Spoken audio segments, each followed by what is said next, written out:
passa o trabalho que vai valer 4 pontos esse bimestre. Que, assim, a gente vai começar hoje uma matéria nova. Chama estética. A palavra estética vem do grego aistesis. Aistesis quer dizer percepção.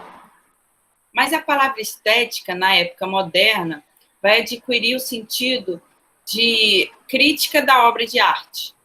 Então, estética é crítica da obra de arte. A nossa matéria, então, de maio e junho, vai ser estética.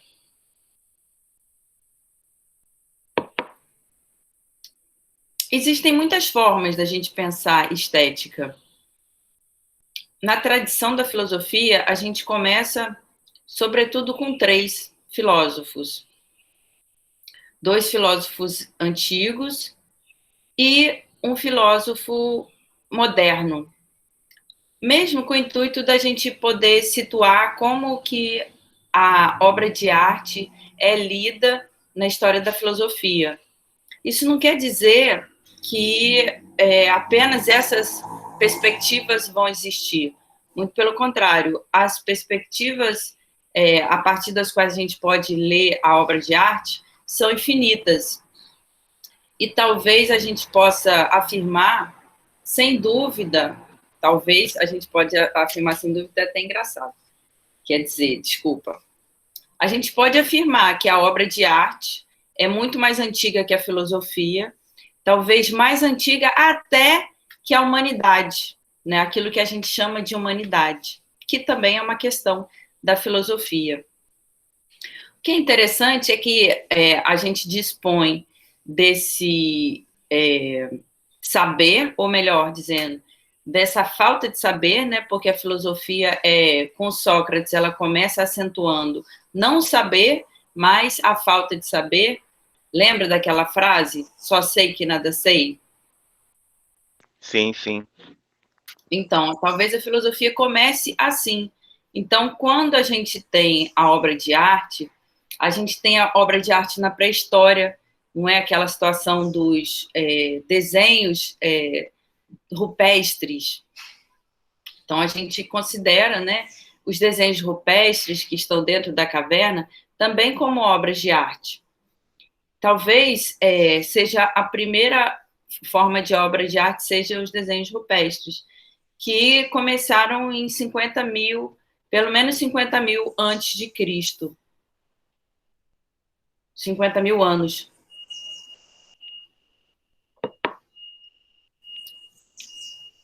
Ou seja, a gente dispõe de uma forma de pensar que é a filosofia. A filosofia, ela começa dizendo que ela não sabe, então ela pode aprender com tudo. O filósofo, ele pode aprender com a arte rupestre sobre o que nos determina enquanto seres humanos, né? Mas, por hábito, no ensino médio, sobretudo, a gente se restringe a pensar e a revisar aquilo que os filósofos disseram sobre a obra de arte. Então, em outras palavras, a gente pode dizer assim, a obra de arte, ela é talvez mais capaz de dizer sobre nós, seres humanos, do que a filosofia. Mas a gente dispõe dessa falta de saber de que a filosofia nos imbui para pensar obras de arte. Então, talvez seja melhor dizendo em que medida aquilo que Platão, Aristóteles e Kant, que são os filósofos que a gente vai tematizar hoje, em que medida esses filósofos e o saber que eles propõem contém uma chama de não saber que permite a gente pensar a obra de arte. Eu acho que seria isso, em resumo. Ficou meio confuso, né? Vamos ver se... Ficou meio confuso.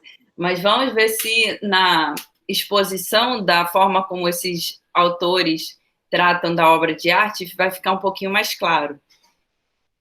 Tá bom. é o seguinte, o primeiro filósofo a considerar a obra de arte foi Platão.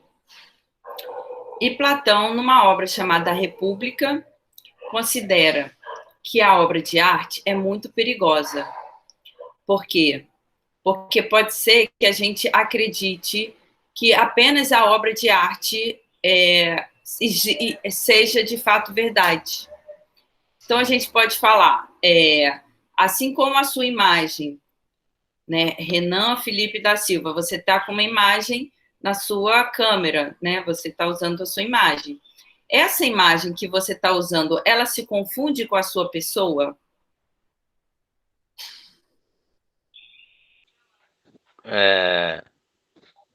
Sim, eu acho. Então, o Platão, ele vai dizer que a imagem nunca se confunde com a pessoa. Que por mais que a gente possa, por exemplo, eu estou com a câmera aberta, então eu tenho uma imagem, a princípio, eu até verifiquei, né? Fiz um sorriso e tal, vamos lá, pessoal.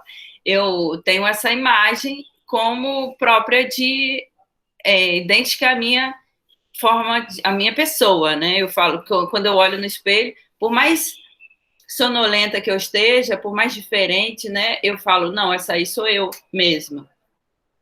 O Platão vai falar que não, que a imagem, a nossa imagem, não necessariamente se confunde com aquilo que a gente é. E aí, para pensar essa questão, a gente pode trazer uma diferença básica que a gente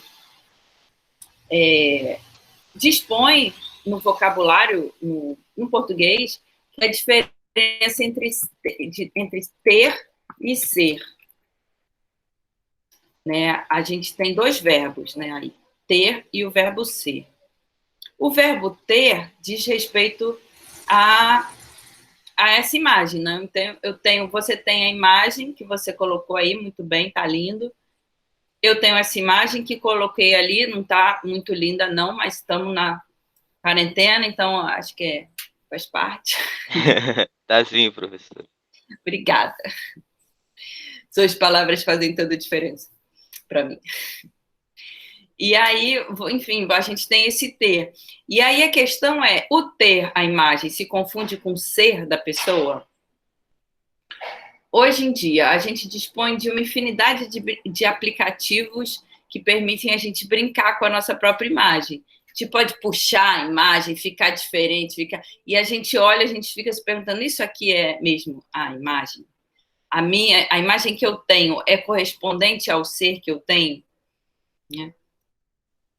E mais, se eu criar uma imagem fantástica, né? Hoje a gente pode dizer que o totem, né? O totem tem uma palavra melhor para isso. O avatar.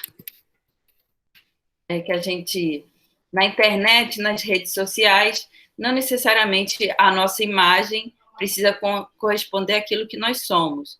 Nós podemos usar um avatar, que tem o sentido de totem, que signifique para várias pessoas um determinado símbolo. Os artistas fazem muito isso, né?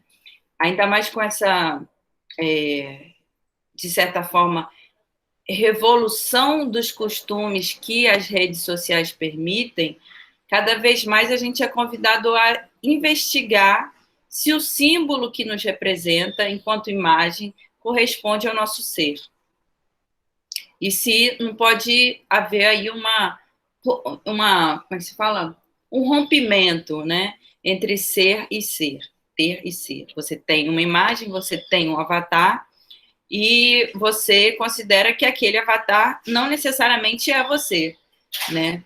Exatamente tem esse problema, que as pessoas escolhem os avatares conforme o desejo que elas têm que as pessoas compreendam que elas são, não necessariamente com fidedignidade a respeito do que elas acreditam ser.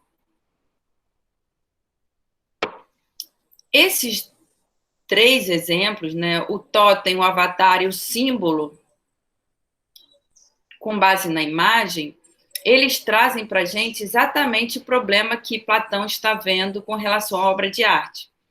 Por quê? Porque eu posso escolher um avatar que não corresponda ao meu ser, e esse avatar adquirir mais importância do que o meu ser, e eu fazer mau uso desse avatar. Por exemplo, a gente tem os casos de pedófilos, não é? Pedófilos que fazem uso de avatares no intuito de seduzir as suas vítimas e convencê-las a fazer aquilo que eles querem. Essa possibilidade do caráter, né? O caráter da pessoa, ela pode ser colocada em xeque no momento em que a gente tem a criação de avatares. E aí você pode passar a existir na mentira como se fosse verdade. É contra isso que Platão vai querer lutar. Então você tem essa dimensão, né, desse perigo do ter ficar mais forte do que o ser. Então, se eu tenho um avatar que tem muito poder, que representa muita coisa para muita gente, né, eu posso aprender a lidar com esse avatar de forma disruptiva, ou seja, sem fidedignidade, sem ter o chão naquilo que é o caráter, que para Platão vai ser o mais importante, caráter de uma pessoa. A gente falou um pouco sobre isso na aula de ética. Então, assim, o que é mais importante para o Sócrates? Mais importante para o Sócrates é a ética. Por quê? Porque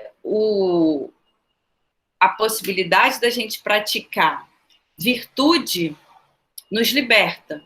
Então, quanto mais virtuosa eu sou, mais livre eu vou ser e mais próximo daquilo que Sócrates chama eudaimonia, felicidade, eu vou estar.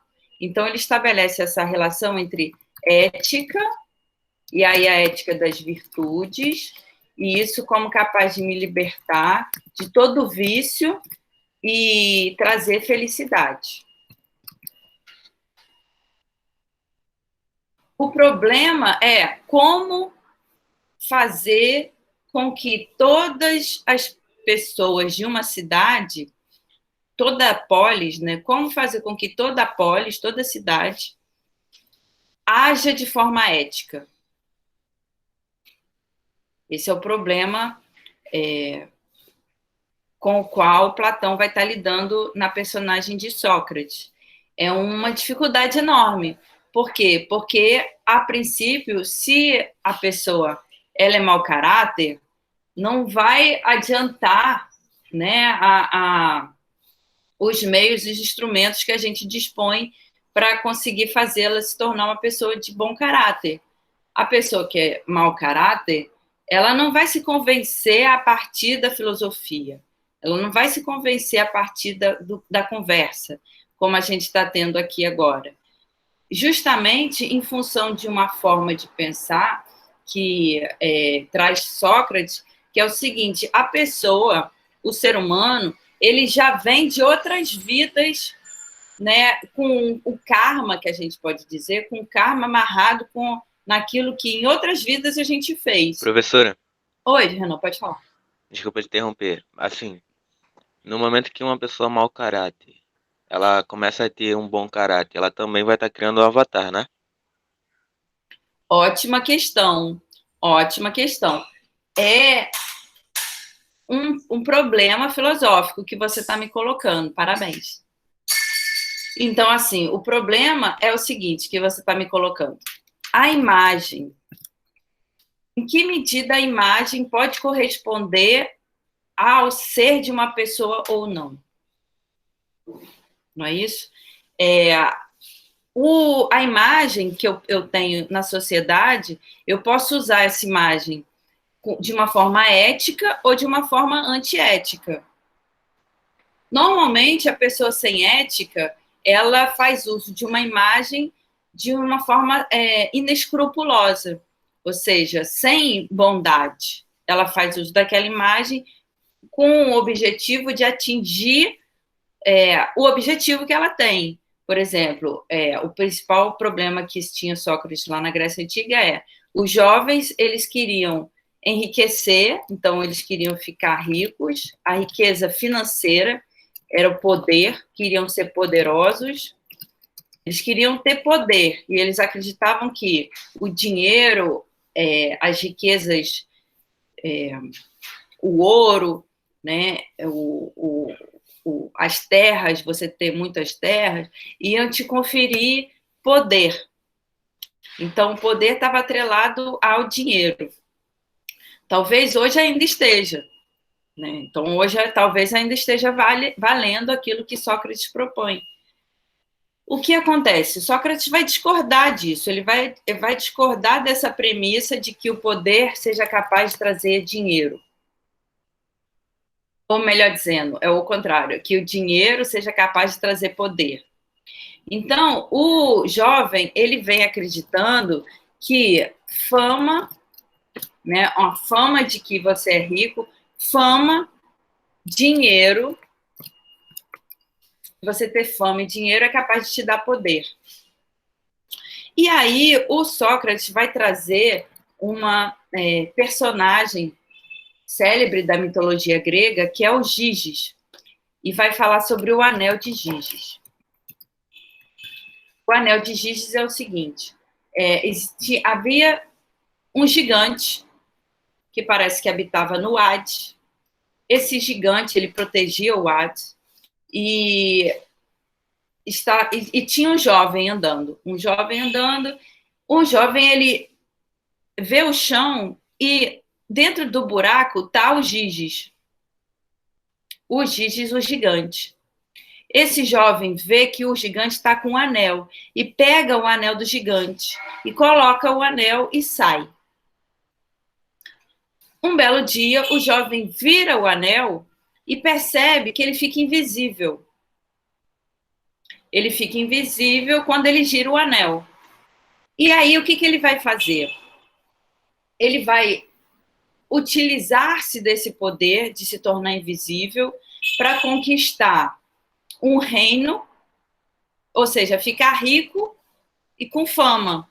Ele vai, um belo dia, ele vai entrar no palácio, vai matar o rei e vai se casar com a rainha. Ou seja, ele vai, um dia para o outro, conquistar um reino, vai se tornar rei a partir desse poder que o anel de Giges lhe conferiu. Com esse problema, com essa metáfora, né, esse poder, o poder do invisível,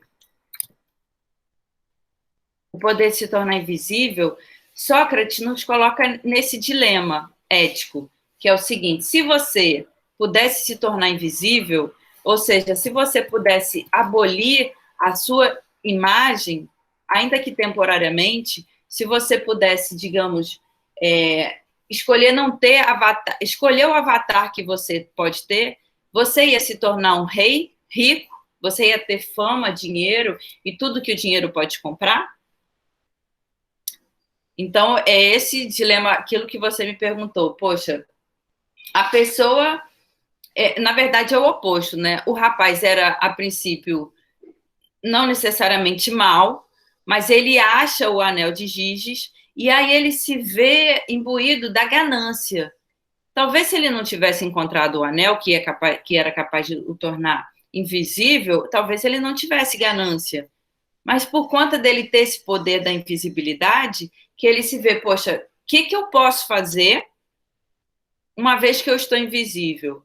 E a resposta dele é muito simples. Bom, se eu estou invisível, eu vou me casar com aquela rainha, que é a mais desejada, e vou ficar com o reino para mim, vou me tornar rei, vou ficar rico. Então, assim... Mas, professora, fala.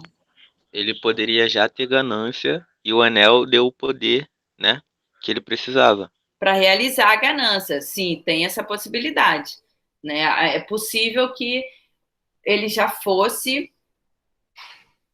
exatamente mau caráter, né? Então, obrigada por sua consideração, você está certo. Pode ser que ele fosse mau caráter, pode ser que ele fosse bom caráter e com base naquela tentação, né, ele tenha se tornado mau caráter. Existem as duas possibilidades, perfeito. Agora, o que Platão quer nos mostrar com essa metáfora, né? Ou essa constatação? Fazia parte da mitologia grega isso, né? Parece que existiu, de alguma forma, essa possibilidade. Ele quer nos colocar à prova. Quem de nós, se tivéssemos a possibilidade de nos tornar invisíveis, não cederíamos à tentação de ter tudo que o dinheiro pode comprar? Né? Se a gente pudesse escolher a imagem que a gente tem na sociedade, que imagem a gente escolheria? A gente escolheria a imagem de Sócrates, que era, a princípio, um sujeito que não era distinto, ele não era distinguido pela beleza física, apenas pela beleza espiritual. Então, assim, em que medida a gente ia escolher aquela realização dos nossos desejos íntimos, ao invés do caminho da ética? Então, essa imagem eu acho muito oportuna para a gente pensar essa questão da imagem, sobretudo com relação a essa questão: será que o dinheiro traz felicidade? Você acha que o Gigi ficou feliz? Ele, acho que sim, né? Ele conseguiu o que ele queria. Então, esse é o problema que a gente tem que, assim, para poder pensar essa questão de se o dinheiro, a fama, o dinheiro e a fama, se isso traz felicidade. Se a gente pudesse realizar nossos desejos íntimos, a gente se tornaria feliz? Bom dia, Renata. Bom dia, Renata. A gente está começando uma matéria nova que é estética. E a gente está começando a trabalhar um autor que é o Platão. O Platão ele vai começar problematizando a relação entre ser e ter no âmbito da imagem. Então, a gente colocou o seguinte: a gente tem uma imagem, essa imagem corresponde ao nosso ser? Platão vai falar que não, né? Que o ser ele é diferente do ter e que você nunca se confunde com a sua imagem. Nunca é exagero, né? Mas assim, se você conseguir parar para pensar filosoficamente, você vai conseguir chegar nessa conclusão que o ter não se confunde com o ser. Então a gente está percorrendo esse caminho para conseguir alcançar a argumentação que Sócrates usa na República, ilustrando isso. E aí a gente trouxe a imagem, que é um mito, que é o mito de Giges. Giges é um gigante que teria o anel capaz de nos tornar invisíveis. Um rapaz acha esse anel, se torna invisível, e o que ele faz imediatamente? Ele mata um rei e se casa com a rainha, e fica dono de um palácio. Ou seja, ele fica rico e famoso da noite para o dia, porque ele adquiriu o poder da invisibilidade. Isto é, a imagem que ele escolheu para ser feliz é a imagem de uma pessoa rica. E aí eu estou perguntando, vocês fariam o mesmo? E não apenas isso, será que esse rapaz, ele ficou feliz? Será que ele conseguiu alcançar a felicidade, já que ele realizou o desejo mais íntimo dele?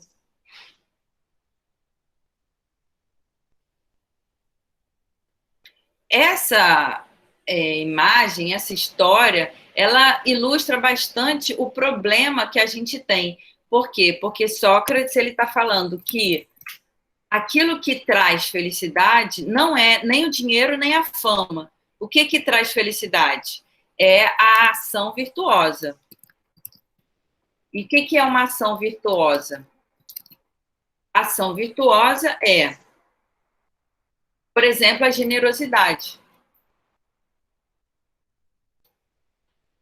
A generosidade. Então, se o rapaz ele fosse uma pessoa com ética, uma vez adquirida o poder, uma vez adquirido, desculpa, uma vez adquirido o poder da invisibilidade, na ótica socrática, o que ele iria fazer? Ele ia aproveitar o poder da invisibilidade para ajudar, por exemplo, uma senhorinha, uma pessoa idosa que esteja sem condição de fazer os serviços da própria casa. Olha só que coisa, situação inusitada. Uma senhorinha, uma avó, né, uma avó grega que esteja sem netos, esteja sem condição de sair da cama, do dia para a noite ela vê a casa toda dela arrumada, como um passe de mágica. Porque aquele rapaz que conseguiu se tornar invisível, ele entrou na casa dela e arrumou a casa dela toda, só para ficar olhando como que ela ia reagir. Como que aquela senhorinha, a vozinha, que já estava desesperançada da vida, ela ia se tornar feliz por ver a casa subitamente arrumada. Um passe de mágica. Ou antes, imagina uma criança que não tenha pais e que esteja perdida na rua, sem condição de ter acesso à escola. E, de repente, você adquire esse poder de se tornar invisível. E aí você vai até essa criança e cuida dela, consegue levá-la para uma família que seja capaz de cuidar dela, sem que ela te veja, né? Porque você se tornou invisível. Então, de repente, você sabe que você não tem condição de cuidar daquela criança, mas você quer que aquela criança fique bem, porque você tem um coração bom. Então, o que você faz? Você aproveita que você se tornou invisível e trata de fazer com que aquela criança possa ter um lar. Né? Você leva aquela criança, de alguma forma, para uma família que você consiga saber que aquela família vai se responsabilizar por aquela criança que estava em situação de risco. Então, assim, para ilustrar quais são as soluções possíveis, né? Se uma pessoa ela se tornou invisível, não necessariamente ela vai realizar os seus desejos mais íntimos, que sejam de ordem antiética.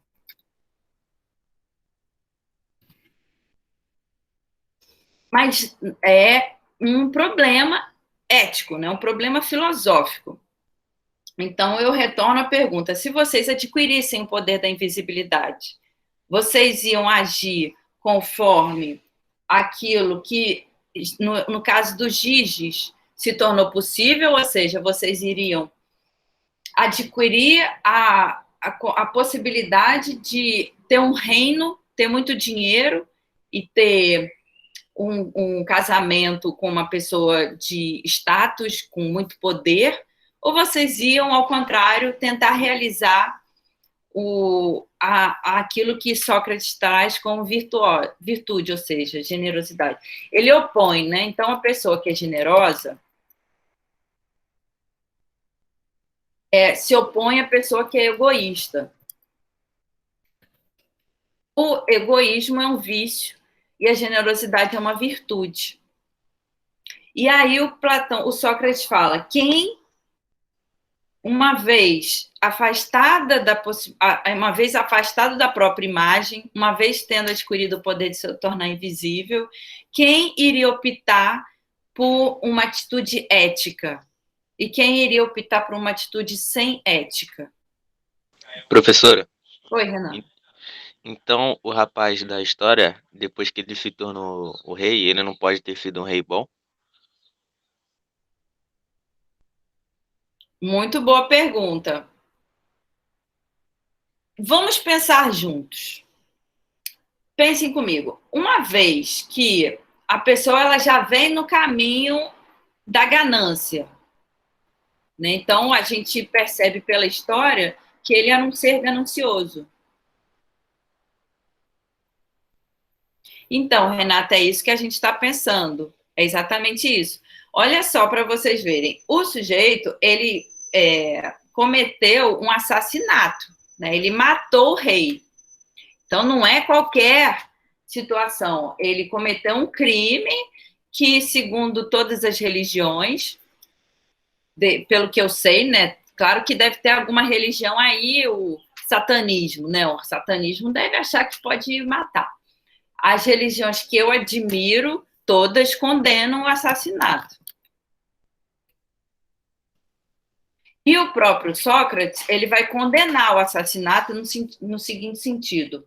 Ele fala, tem essa frase: mais vale a pessoa sofrer uma violência do que cometer a violência. Ele vai falar que se a pessoa comete uma violência, ela vai estar fazendo com que a alma fique maculada. O que é isso? A manchada. A pessoa que comete uma violência, ela fica com a alma manchada. E não existe nada mais importante do que a alma, segundo Sócrates. Vocês podem ver, assim, a gente tem várias correntes, né? Religiões, por exemplo, o budismo não acredita que a alma exista, mas Platão vai falar que a alma existe. Ele vai chamar a alma de psique. E aí o Sócrates, na obra A República, vai falar: não há nada mais importante do que a alma. E uma vez que a alma fique manchada, você vai ter muita dificuldade para tornar essa alma de novo pura. Então, tudo que você puder fazer para deixar a alma pura, vale a pena. Não apenas por conta dessa vida e por conta dessa pureza, se é aquilo que nos traz felicidade, mas também por conta das próximas vidas. Então, assim, talvez não seja exagero falar que a obra de Platão toda esteja escrita no intuito de tornar a alma mais pura. E aí, quando eu falo alma, eu não quero falar alma individual, porque não existia indivíduo na Grécia Antiga. Você tem o diálogo, e no diálogo se torna possível enxergar a alma, o diálogo socrático. E você tem a alma como metáfora da cidade também, né? Então, a cidade tem a alma. Se você purifica a cidade, você torna essa cidade mais saudável. Então, a pureza sobre a qual Sócrates está falando não necessariamente é a pureza da pessoa apenas, mas também a pureza da cidade. Então, se cada um agir com virtude, a cidade vai se tornar uma cidade mais saudável, né? Com mais respeito com relação aos seus cidadãos, com mais saúde, mais educação para todos, todas e todos. Então, assim, você tem essa possibilidade de enxergar que Sócrates está falando sobre a possibilidade da purificação da alma. E aí ele considera, olha, não existe nada mais importante do que a alma. Tudo que você puder fazer para tornar essa alma menos viciada, né, menos impura, é bem-vindo. Não só por causa dessa vida, mas por causa das outras. E, além disso, porque você se torna feliz. Quanto mais a sua alma é pura, mais feliz você se torna.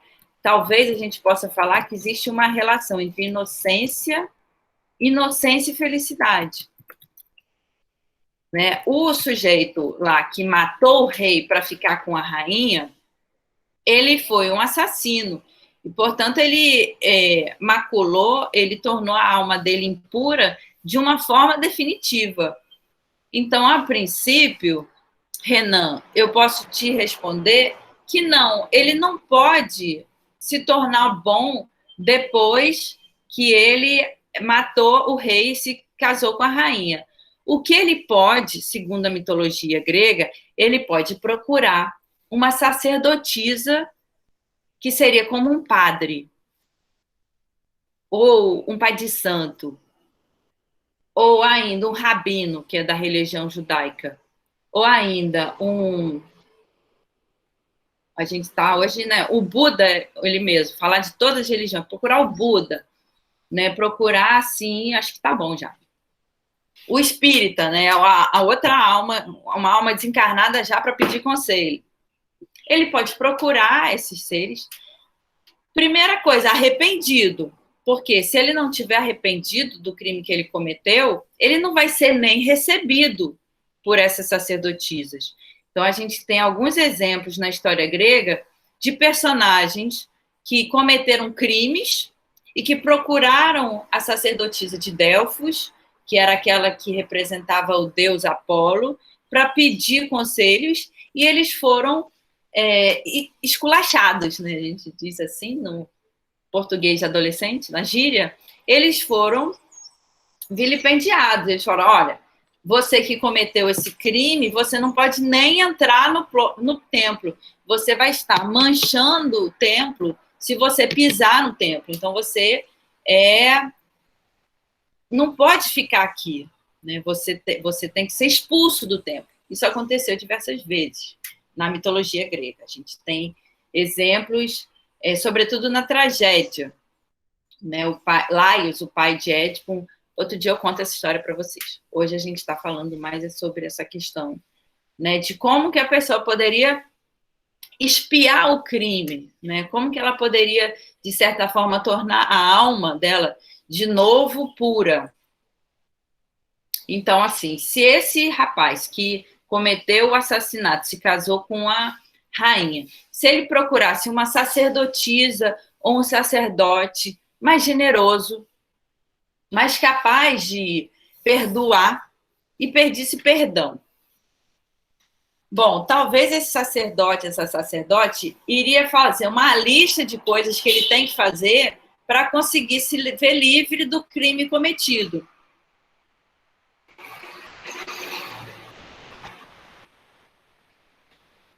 Eu mesma, né? Se uma pessoa, se vocês, imaginem vocês se tornaram sacerdotes e sacerdotisas, e aí vocês fizeram todos aqueles, ou você, para se tornar sacerdote, sacerdotisa ou padre, você tem que fazer uma série de votos, você tem que se comprometer com Deus ou com os deuses, você faz da sua vida, da sua existência, uma existência de devoção ao sagrado. E aí, um belo dia, vem o sujeito que é assassino, confesso, e te pede conselhos para como você pode tornar a sua alma pura de novo. O que vocês fariam?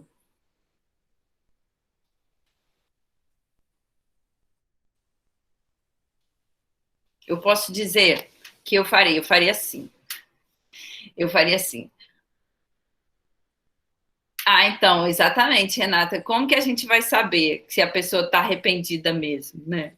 Como que a gente vai saber? O que você pode fazer é, talvez, uma vez que ele vem até você, você também vai se ver um outro dilema, que é o seguinte, ele se tornou rei, e ele vem te pedir conselho. Aí você está sob o risco de uma tentação igual, porque se ele vem te pedir conselho, ele está, de certa forma, te oferecendo aquele poder simbólico que ele adquiriu, não é isso?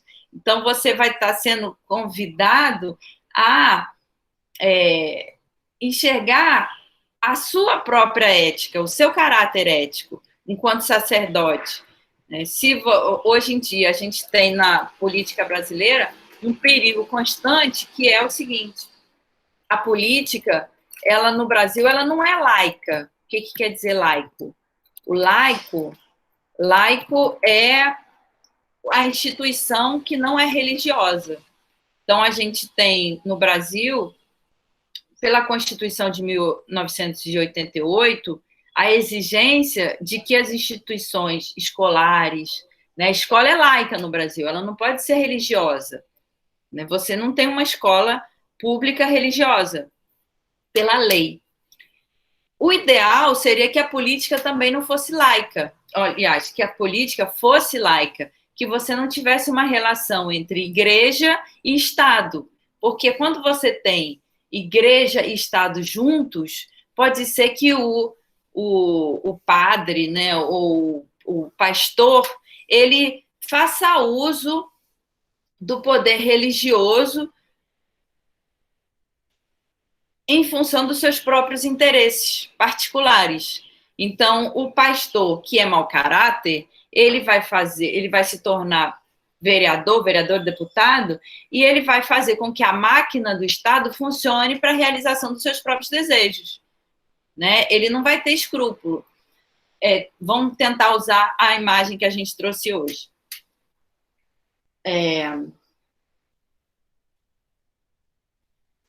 Então, se a pessoa, ele se tornou rei, e ele vem te pedir conselho, é como se ele estivesse falando, olha, você pode fazer uso do meu reinado para fazer o bem. Não é? Então, assim, o sujeito se arrependeu.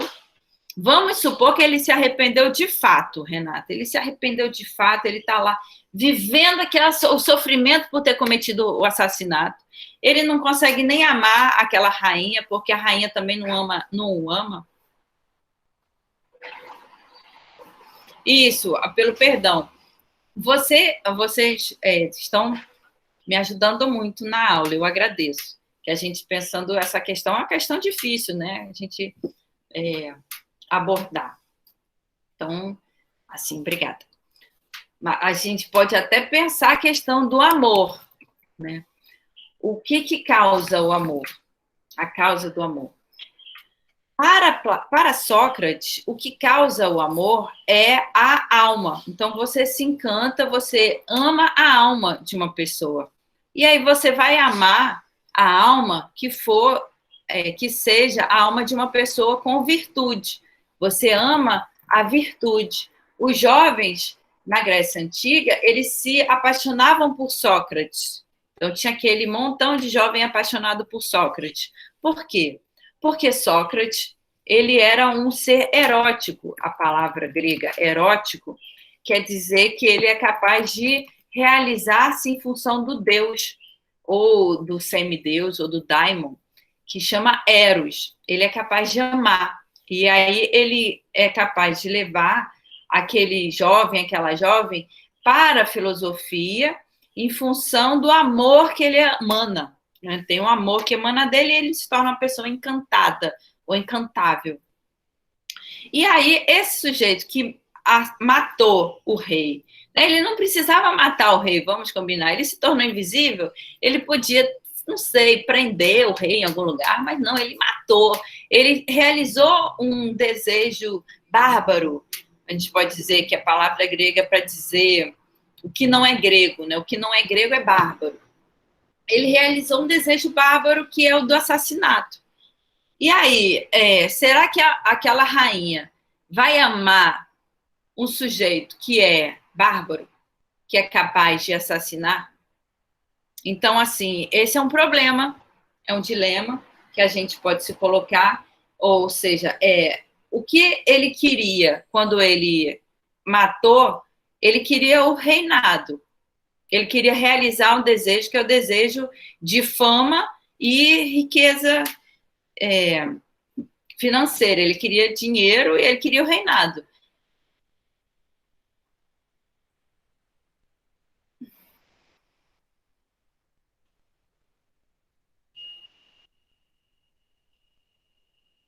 Perfeito, Renata, é isso aí, né? Ele, a princípio, ele está errado, a gente não tem dúvida de que ele está errado. Aliás, a gente pode ter dúvida até, né? Porque quem de nós, uma vez tendo esse poder de se tornar invisível, iria optar por não realizar esses desejos, o desejo por riqueza e o desejo o desejo de realizar esse egoísmo, né? O desejo de riqueza e o desejo de amor, porque também ele queria se casar com aquela mulher que era a rainha, era a mais desejada do reino. Então, ele realizou um desejo erótico. Então, assim, uma questão é você julgar. Então, a gente julgar esse rapaz que é dito o rapaz do anel de Giges. Outra coisa é você se colocar como o rapaz. Se vocês estivessem imbuídos desse poder, que é o poder de ter, né, o poder de se tornar invisível, vocês iriam optar por fazer o bem, uma vez que vocês se tornaram como anjos, né? Vocês se tornaram invisíveis, vocês iam fazer o bem somente, ou vocês iam pegar, não, já que eu estou invisível, eu vou ir para aquele hotel mais caro e vou colocar o homem ou a mulher mais linda a meu serviço. Né? Vou passar os dias e as noites olhando o mar, navieira solto, né? E tendo como é que a gente chama isso? O eunuco que seria o escravo sexual, né? Um escravo sexual. Colocaria o escravo sexual ao meu serviço e teria a meu dispor tudo que o dinheiro pode comprar. Então, o carro mais caro, o que mais esse desejo capitalista, que a possibilidade de realizar todo o desejo capitalista, né? Você fica com a casa mais cara, no alto da região mais cara, e você tem o carro mais caro, e você consegue inspirar o desejo do homem ou da mulher mais, a gente não pode dizer caro, porque a gente não está na escravidão, mas que tem mais ganância pelo poder.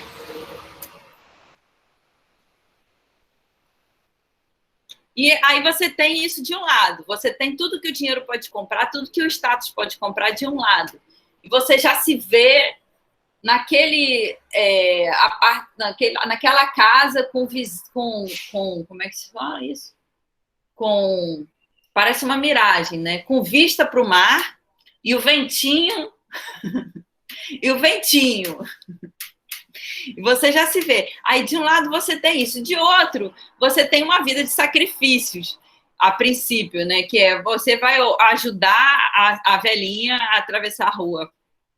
Então, professora, e se o rapaz tivesse conseguido se tornar rei, né, conseguir as ambições dele de forma civilizada, né, vamos dizer assim, ele ainda seria mau caráter por ter usado do poder, né, de ficar invisível, e por outro lado, ele não poderia ajudar a velhinha ou a criança sem se tornar invisível também? Então, é isso que eu estava pensando, Renan, exatamente. Obrigada pela sua colocação.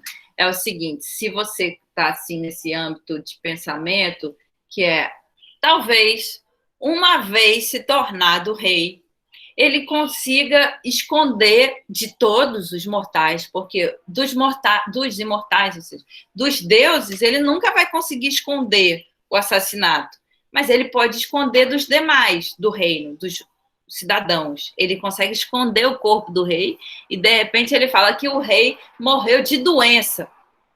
O rei, ele mente, porque ele já matou, e aí ele continua nessa mentira. Ele fala, não, o rei morreu de doença, não foi... De repente, ele morreu de coronavírus. Né? Morreu de coronavírus, morreu de Covid. E aí você está ali com o reinado. E aí qual a iniciativa que você toma? Não, vou construir um monte de creche, não vai ter mais criança passando fome, passando necessidade no meu reino. Escola para todo mundo, hospital para todo mundo, a velhinha que estava ali com dificuldade vai ter alguém para cuidar dela. Ninguém vai mais passar sofrimento no meu reinado. E aí ele nem procurou necessariamente o sacerdote ou sacerdotisa, ele não se arrependeu.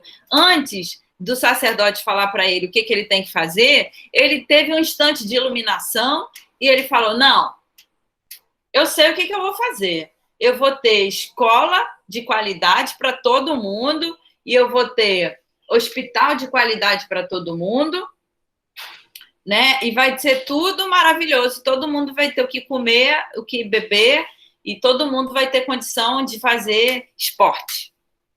A gente vai ter Olimpíadas todos os anos.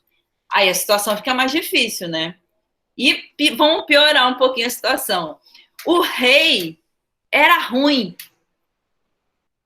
Então, o assassino do rei, na concepção da rainha, ele cometeu um ato benéfico para ela e para o reinado, porque o rei era arrogante, era ganancioso, era um rei sem escrúpulo, ela se via numa situação de escravidão frente àquele rei.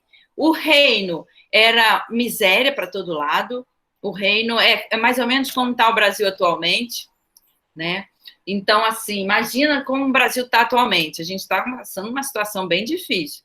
A população que está passando fome não é pouca. A gente está piorando muito nos índices de qualidade de vida.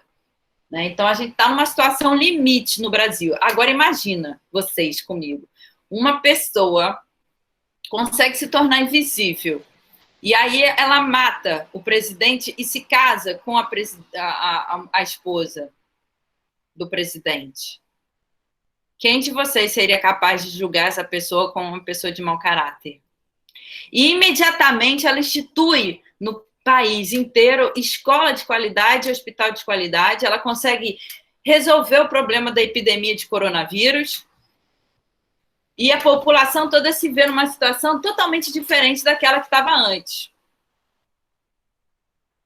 Se ele fizer isso, ele vai poder ser considerado uma pessoa com ética? Ele vai ter limpado aquela mácula do assassinato do rei que era ruim?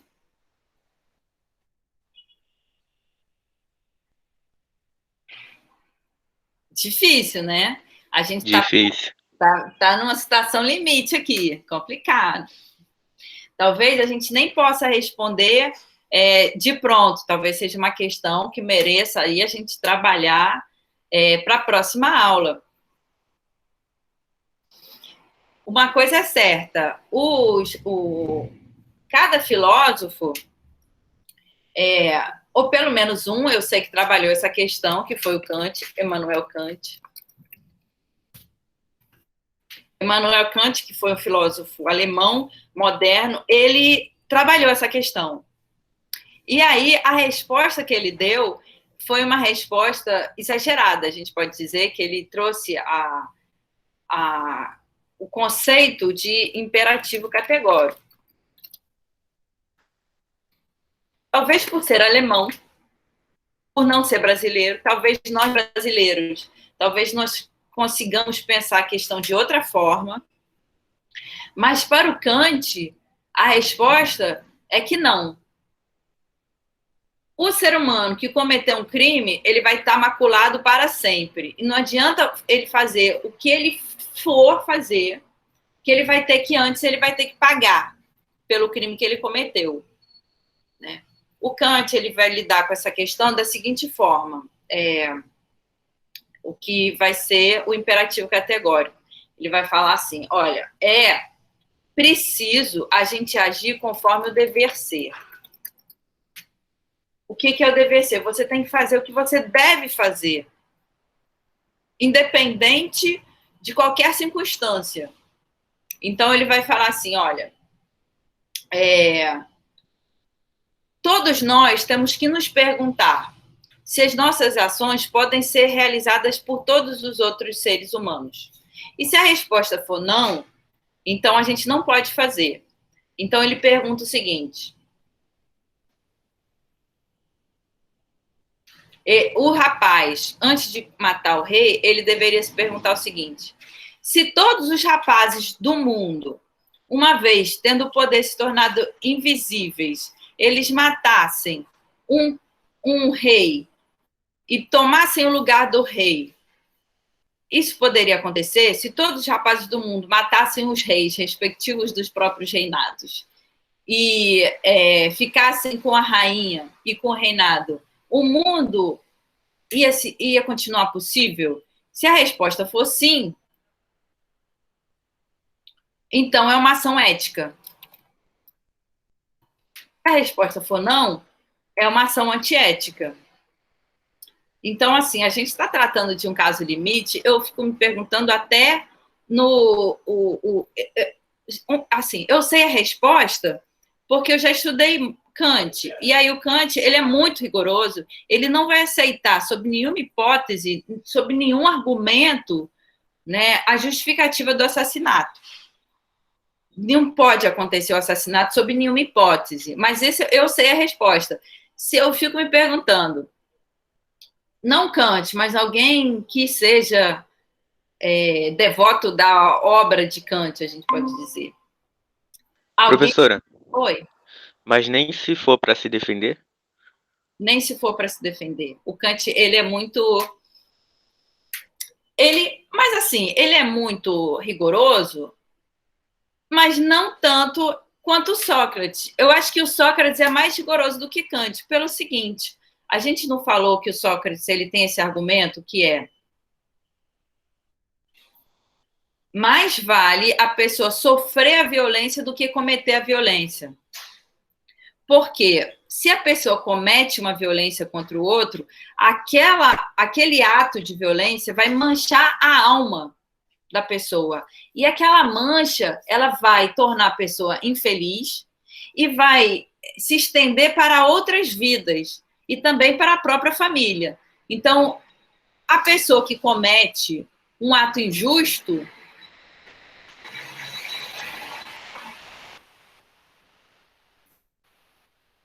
ela causa uma mancha, uma mácula em si, e essa mancha se estende para a família inteira. Então, essa é a compreensão do Kant. Do Sócrates. Que uma vez a pessoa tendo realizado uma ação injusta, aquilo vai ficar, essa ação vai gerar uma mancha na alma da pessoa, e essa mancha vai se estender para a família dela e para as futuras vidas, né? Porque a pessoa vai reencarnando, ela vai ter várias vidas. Então, o que ela comete de injusto, e aí de injusto, de violento, qualquer violência que você cometa com relação a outra pessoa, você está gerando uma mancha na sua alma. Então, para o Sócrates, o argumento que ele usa para defender a justiça e condenar a violência é um argumento, eu considero mais forte do que o argumento que o Kant usa. Porque o Sócrates vai falar que se você cometer uma ação injusta, isso vai ficar eternamente em você. Eternamente, e para a sua família, para os seus descendentes. Então, ele usa o argumento do tempo, que você vai ficar eternamente marcado pelaquela ação injusta, e que essa mancha vai passar para seus descendentes. Então, se você tiver um filho ou uma filha, o fato de você ter cometido uma ação injusta num determinado momento, isso vai permanecer nas suas gerações futuras. Então, trazendo para a nossa historinha dos Giges, é o seguinte: o rei que foi assassino, ele tiver um filho, o filho dele vai trazer com ele a mácula, a danação, né, digamos assim, a violência que ele cometeu. Ele não vai conseguir se libertar disso. Então, para resolver a história, por mais que esse rei ele tenha atitudes de bondade, de benevolência, né, talvez ele cometeu o ato do assassinato imbuído de uma virtude. Ele foi como Robin Hood, sabe? Robin Hood é aquele herói das histórias. Eu acho que o Robin Hood é uma história francesa, ou, enfim, uma história europeia, mas que é contada muito em Hollywood, né? Robin Hood é um herói que ele rouba dos ricos e dá aos pobres. Então, imagina que esse rapaz ele fosse imbuído desse heroísmo do Robin Hood e ele quisesse roubar dos ricos para dar aos pobres. E aí, para conseguir fazer isso, ele se vê na necessidade de matar o rei, que o rei era ruim, o rei tinha que ser morto mesmo. Era igual o presidente que está aí. A gente, às vezes, tem vontade de matar. Mas se a gente mata, a gente está errado sempre. Por quê? Porque a gente vai trazer sobre nós o que de errado estava fazendo aquele rei. Em outras palavras, se você comete uma ação injusta, você vai manchar a sua alma para a eternidade. E aquela mancha vai passar para os seus descendentes, para os seus filhos. Então, por mais que o caso do Giges, a gente está pensando nessa situação limite, né, do sujeito matar um criminoso, às vezes, vamos exagerar mais um pouquinho. Imagina que o Giges, ele pegou um anel, e aí ele vê vindo uma carruagem, a carruagem de um rei, e ele pode se tornar invisível. E ele vê o rei sendo violento com a esposa, sendo mau caráter, né? Sendo um rei glutão. É o sujeito que você olha e vê, não, esse sujeito aí, ele mereceria a morte. E você se tornou invisível. Você quer defender a rainha que está sofrendo. E aí você mata o rei. Essa ação. E aí você mata o rei e você fica com o reinado ali, porque você conseguiu matar o diabo, né? Era o diabo que você matou. Vamos colocar assim, para exagerar. Você está com a consciência livre porque você está com a consciência de que você matou o diabo. Na figura daquele rei, que era ruim. E aí, o seu ato é lícito? A sua ação pode ser considerada ética? A resposta do Sócrates é muito radical. Ele vai falar que nem assim. Nem se você tiver matado o diabo que você vai ser considerado ético. Por quê? Porque você vai ter uma atitude violenta. E aí você vai ter tido uma atitude violenta, você vai ter manchado a sua alma. O argumento é sempre o mesmo. Você vai ter manchado a sua alma de uma forma, assim, sucinta. Você poderia ter várias atitudes que não assassinato, né? Você poderia prender o rei que era malvado. Uma vez que você está invisível, você poderia pregar uma série de peças, né? De forma que o rei ele se visse numa situação de ridículo, ele poderia ser ridicularizado, e aí ele ficaria com mais raiva ainda, e talvez ele fosse até levado, digamos assim, a se matar. Mas você não pode matar. Então você poderia levar o rei, de alguma forma, a cometer suicídio. Ele ia cometer violência contra si mesmo. Mas se você cometesse a violência contra ele, você ia ser considerado antiético, você estaria errado, você teria feito uso dessa parte da alma, que é a parte que o Platão chama de epitimia, né? É a parte da alma que é responsável pelos desejos violentos. Então, uma vez que você tenha feito uso do desejo violento, você está manchado para sempre. A sua alma está manchada para sempre. Para sempre quer dizer dessa vida e nas próximas. E para as suas próximas gerações, para os seus filhos. Para você conseguir se livrar dessa mácula, você vai ter que fazer muito mais, você vai ter que superar muito mais o seu próprio, digamos, o seu próprio karma, né? Você vai ter que fazer o caminho inverso. Então, assim, o trabalho que você teve matando é um trabalho que você pode ter, né? Um trabalho. Você matar, você vai ter um trabalho para conseguir matar. Para você se livrar daquela mácula que você adquiriu matando, você vai precisar de tantas vidas mais, entendeu? É nesse nível. Você vai ter que passar uma vida sofrendo, outra vida sofrendo, outra vida sofrendo, até que você, no momento de iluminação, consiga enxergar que naquela existência você cometeu um crime e que esse crime ele não é perdoado por Deus ou pelos deuses, senão fazendo com que você assuma, digamos assim, a mácula das outras gerações que te fizeram da alma manchada. Então, você tem a alma manchada, você não vai conseguir ser feliz, né? A felicidade de que nos conta Sócrates, ela só pode ser alcançada no âmbito da inocência, né? Para a gente conseguir ilustrar essa questão bem, é o seguinte: a pessoa que comete um crime, ela vai ser perseguida pelos deuses da justiça. Então, a questão não é que ela pode conseguir mentir, para os seus amigos, para a sua família, mas ela nunca vai conseguir mentir para Deus ou para os deuses.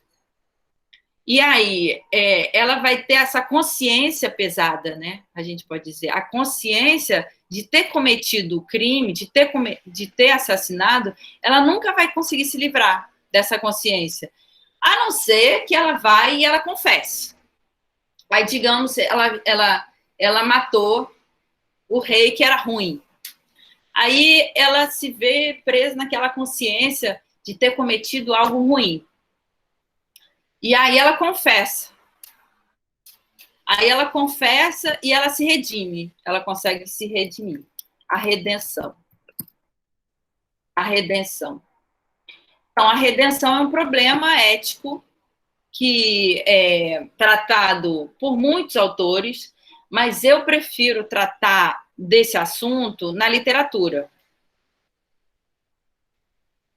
E a literatura ela está recheada de exemplos de redenção. Eu gosto muito de um autor específico, que é o Dostoiévski, que vai trabalhar muito esses casos limites. O Dostoiévski é um autor russo, escreve literatura. E aí ele vai estar muito relacionado a uma tradição que é uma tradição cristã. E esses problemas, quando são tratados na tradição cristã, adquirem uma dimensão outra.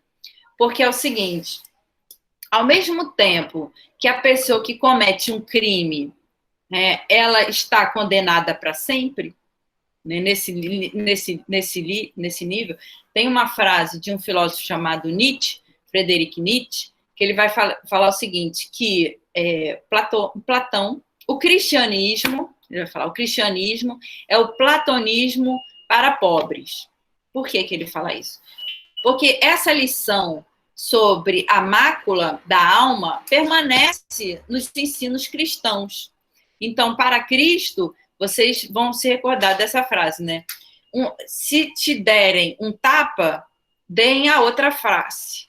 É um ensinamento cristão. Se alguém te maltrata, você não pode revidar, sob nenhuma hipótese. Então, se você sofreu uma violência, você não pode nem se defender, se essa violência for, se a forma como você puder se defender é violentando também, então você não pode se defender, você tem que deixar, você tem que sofrer a violência sem cometer a violência. De uma forma assim, eu acho que Cristo nos leva a ser anjos, né? Porque você conseguir fazer isso é um desafio. Mas está lá na doutrina cristã essa concepção socrática, de que mais vale você sofrer a violência do que você cometer a violência. Porque se você comete a violência, aquilo vai ficar manchado na sua alma. E aí você vai levar essa mácula para suas próximas... Eu estou parecendo a pastora falando já. Você vai levar essa mácula para suas vidas futuras e também para suas gerações, para os seus filhos.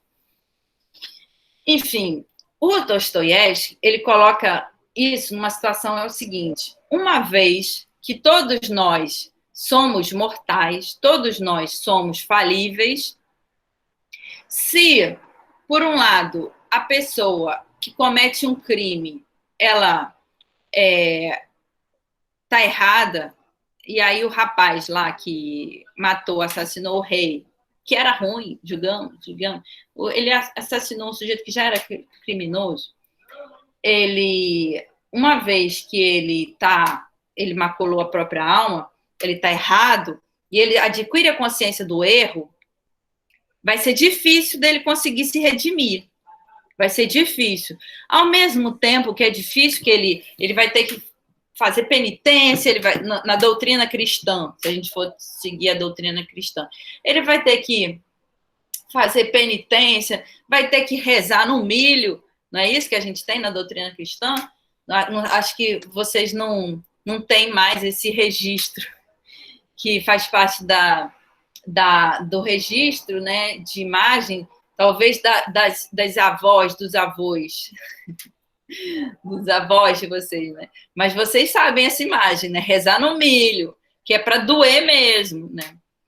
A pessoa rezar no milho, que é para doer, vai subir e descer a escada da Igreja da Penha, vai subir aquela escada que aqui no Rio de Janeiro é a maior escada, vai subir e vai descer de joelho, que é para a penitência ficar mais forte e o perdão ser mais rápido, né?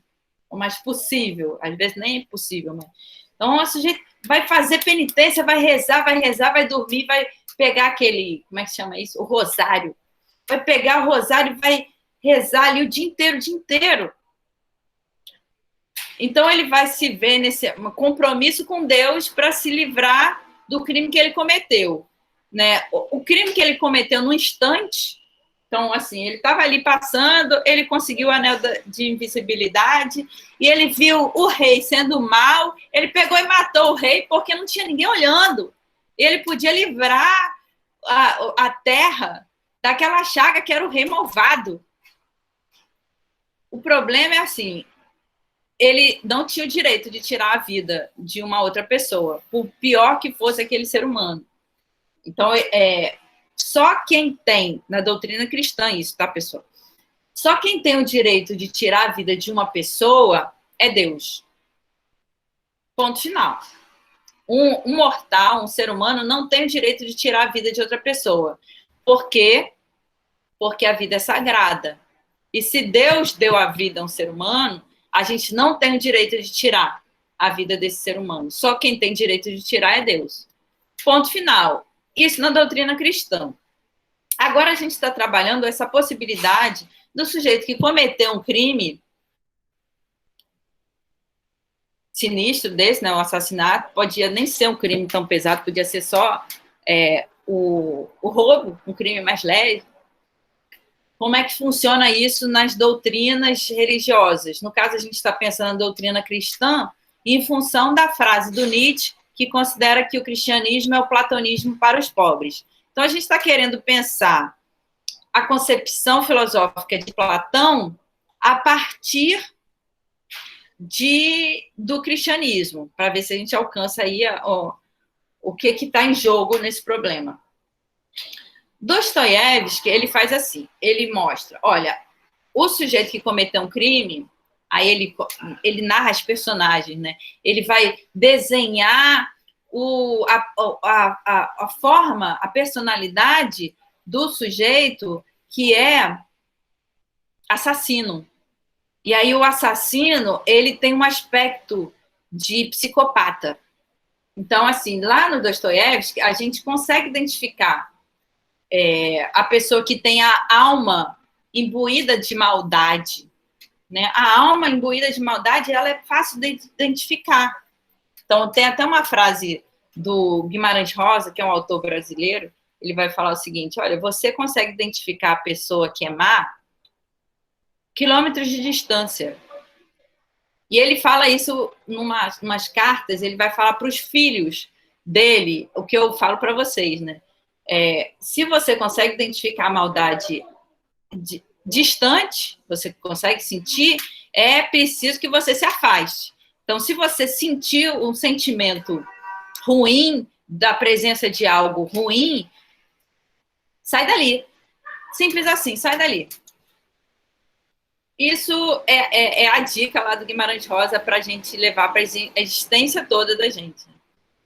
Mas, enfim, você está ali, você cometeu um crime de forma inconsciente, você era uma boa pessoa, mas por conta de você ter adquirido o poder da invisibilidade, você quis fazer o bem, você quis defender uma mulher que sofria violência, que era rainha, e aí você matou o rei, que era uma pessoa ruim, e você livrou aquela rainha dos maus tratos que ela vinha sofrendo.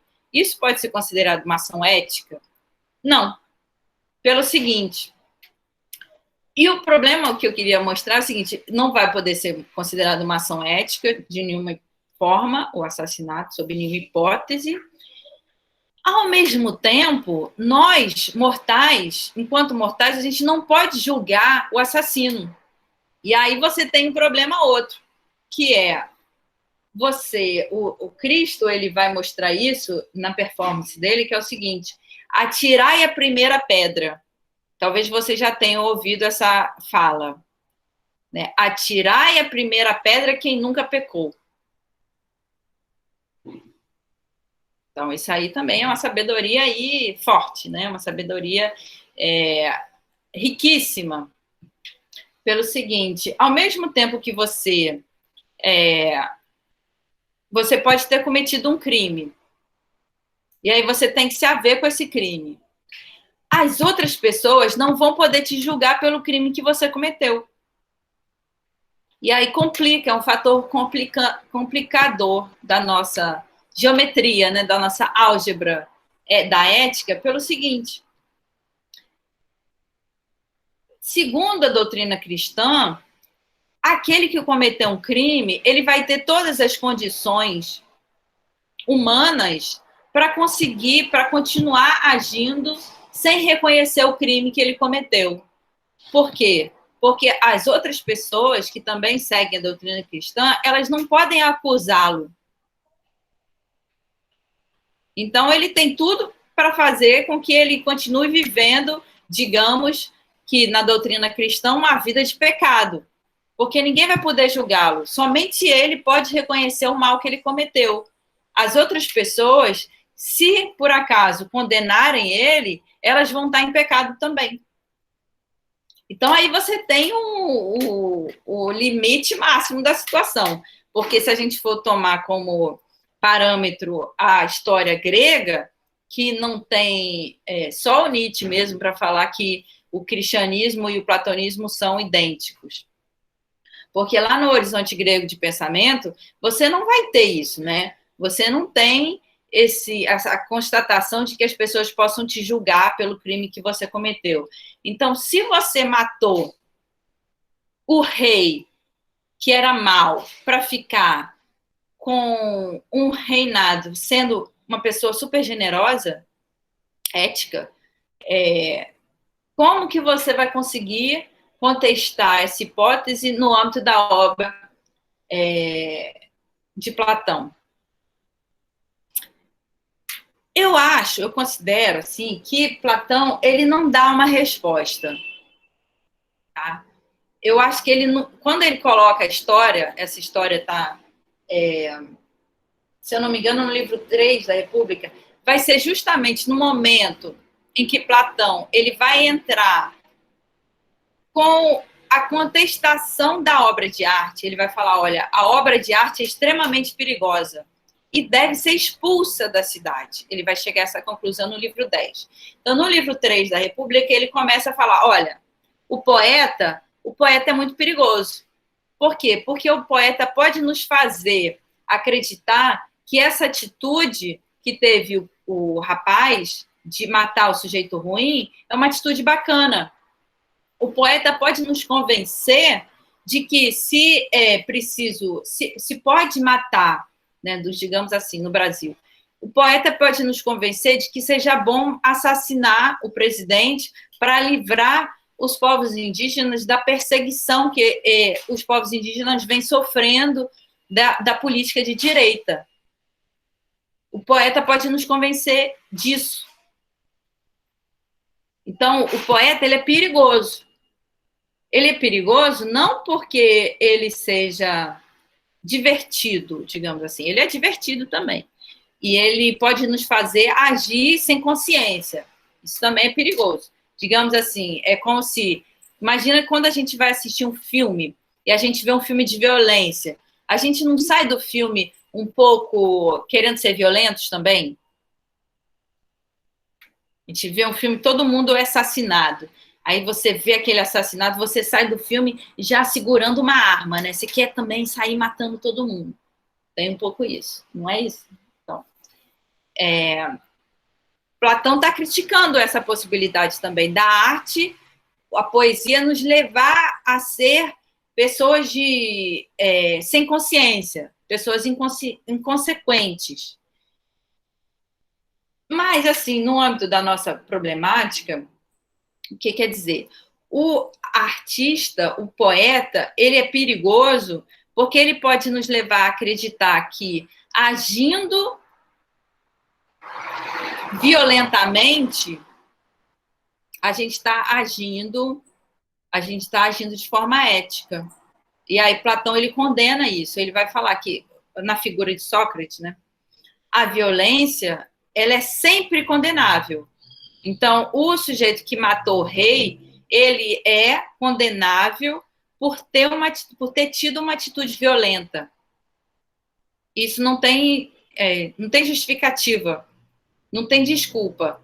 Mesmo que ele vá mudar radicalmente, e aí ele vira uma pessoa santa, né, no caso limite do nosso exemplo, os deuses enxergaram que ele assassinou.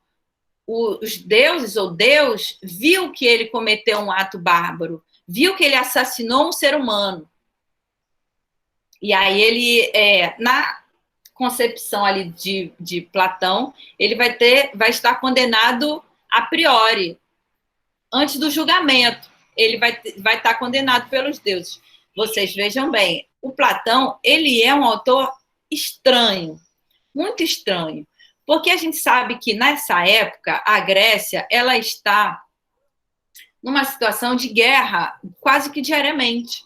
Os gregos estão guerreando contra os persas, eles vão guerrear contra a Esparta, uma série de problemas, né, de caráter de soberania, para que a pessoa pudesse, para que a cidade conseguisse existir enquanto cidade, ela tinha que se proteger das forças dos inimigos que estavam querendo destituir essa cidade de soberania, de poder de decisão. Ou seja, eles tinham o perigo de ser escravizados continuamente.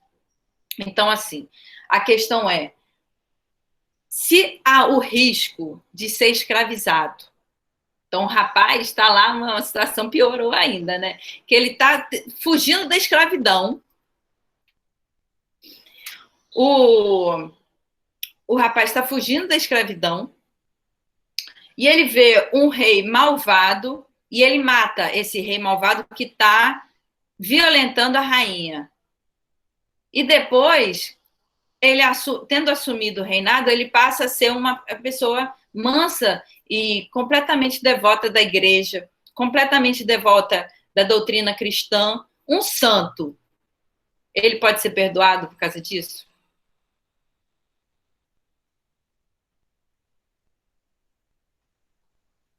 Difícil, né? Complicado. Complicado. Parece uma situação esdrúxula, parece uma situação que nunca vai acontecer, que nunca pode acontecer. Ficou dividida, Renata, então. E se eu contar para vocês que essa história aconteceu na minha família? Aí a gente vai ter que deixar para a próxima aula. Sério, aconteceu na minha família. Olha só para vocês. No ano passado eu publiquei esse livro que se chama Avatya Muni. E no final dela eu conto um pouco disso que aconteceu mesmo na minha família. O meu bisavô, ele matou o que era casado com a minha bisavó, que era um sujeito colonizador, digamos, ele era violento com a minha bisavó, e o meu bisavô, ele estava saindo de uma situação de escravidão, ele era negro, ele estava saindo da escravidão, ele estava fugindo da escravidão, e ele matou esse que era o casado com a minha bisavó.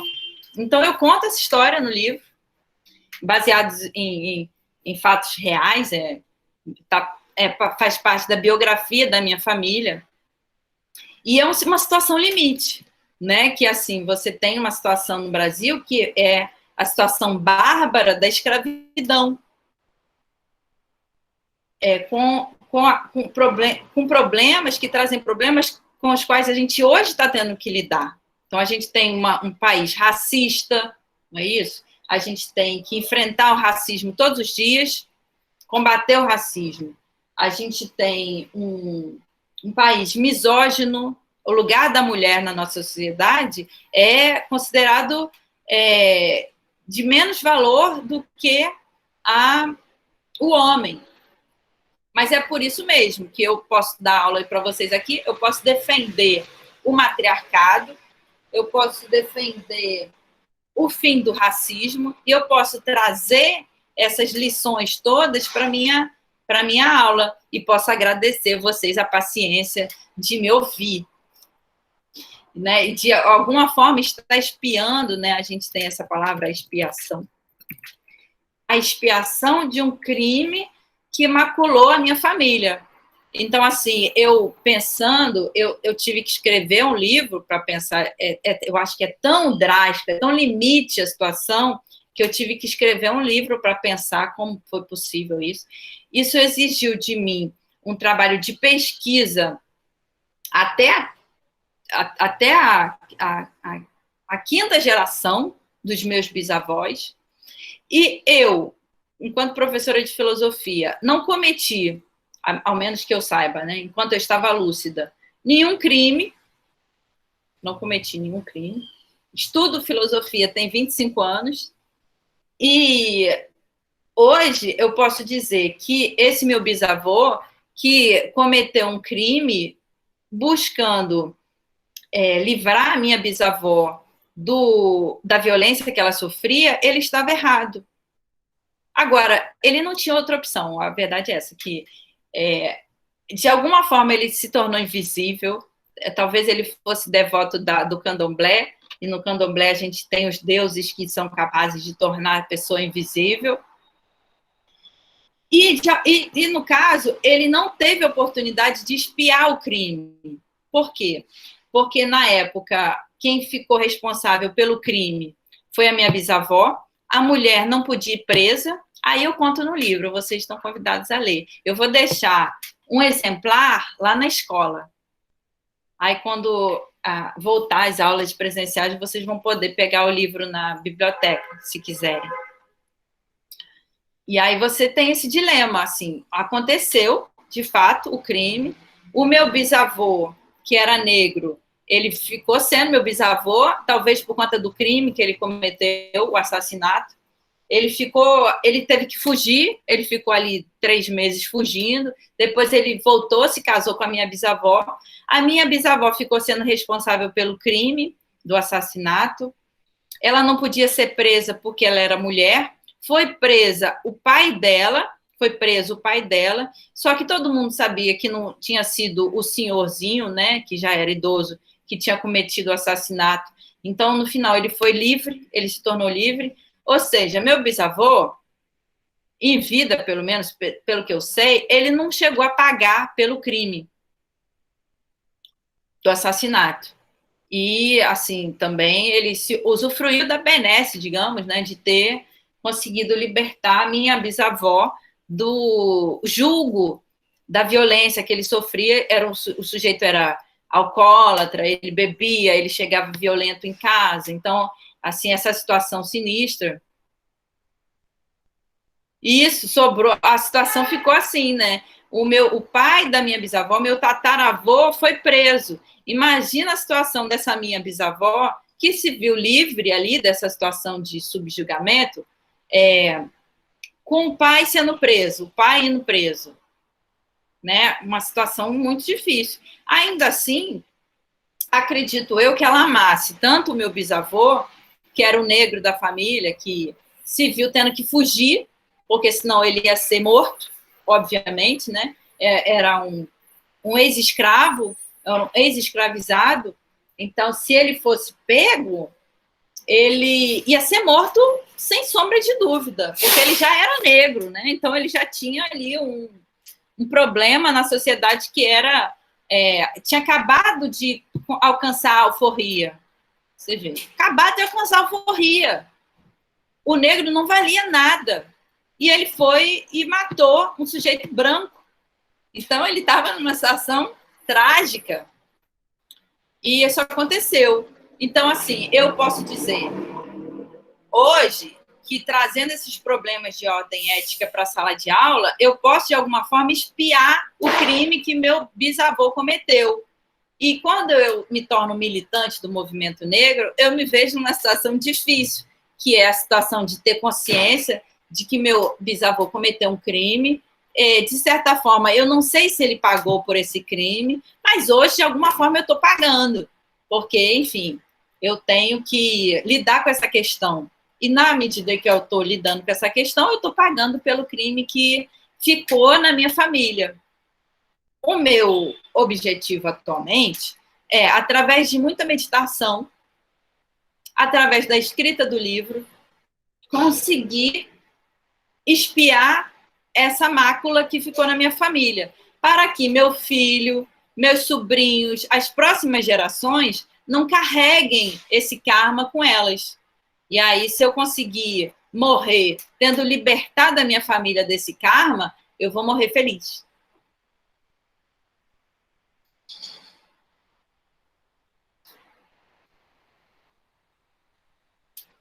E agora, então, vocês estão convidados para até semana que vem refletirem sobre essas questões.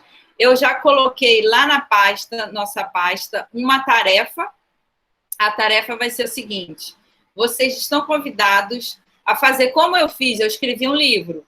Vocês estão convidados a trabalhar uma obra de arte. E aí eu coloquei lá, vocês, por favor, se puderem ir lá, ler a tarefa para a semana que vem.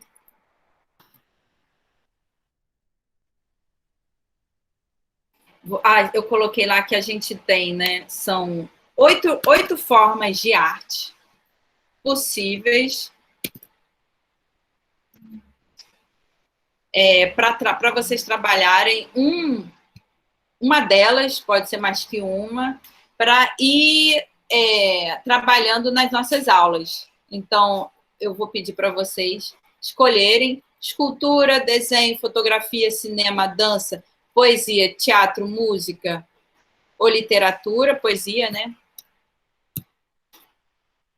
Para apresentar um trabalho em junho, mas eu quero que a gente possa, toda a aula, eu quero que vocês possam narrar como que vocês estão fazendo.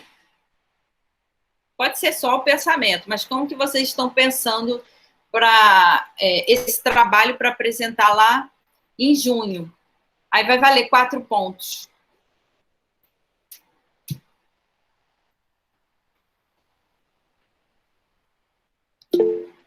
Beleza, obrigada, Renata, obrigada, Renan, obrigado pela paciência de vocês, pela participação, que foi fantástica.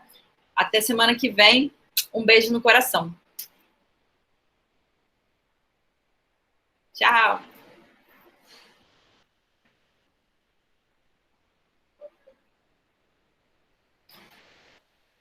Sim, em junho, a gente tem 2 meses.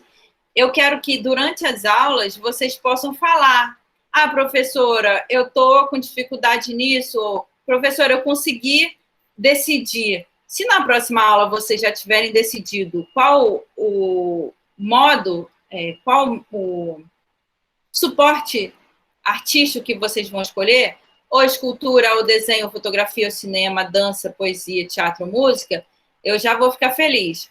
É claro que eu não vou gravar, tá? Só se vocês quiserem. Eu não vou transmitir em nenhum meio, só se vocês quiserem. Então, vai ser assim, eu não vou gravar, vocês vão me mostrar como que vocês fizeram e eu vou pontuar.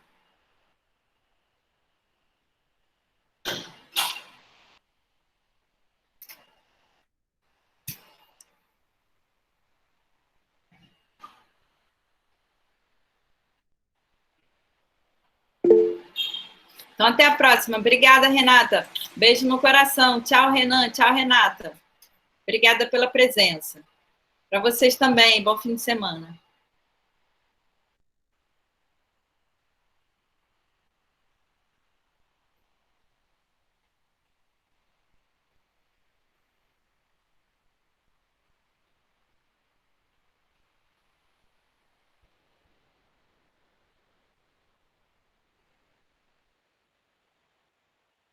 Mais um dia de aventuras de uma professora de filosofia.